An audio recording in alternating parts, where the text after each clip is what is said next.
المجلس بأعلى صوت، وعمره ما اختار السكوت.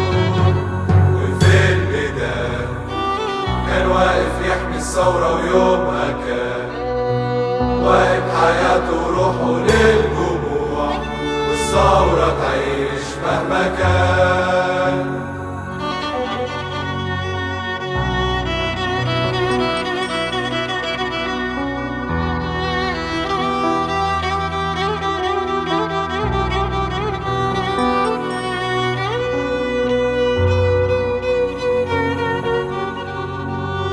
بورسعيد كان واقف بينا طول اليوم سعيد، راح يومها وخد معاه أغلى الشباب، رجعنا نشوفكم من جديد.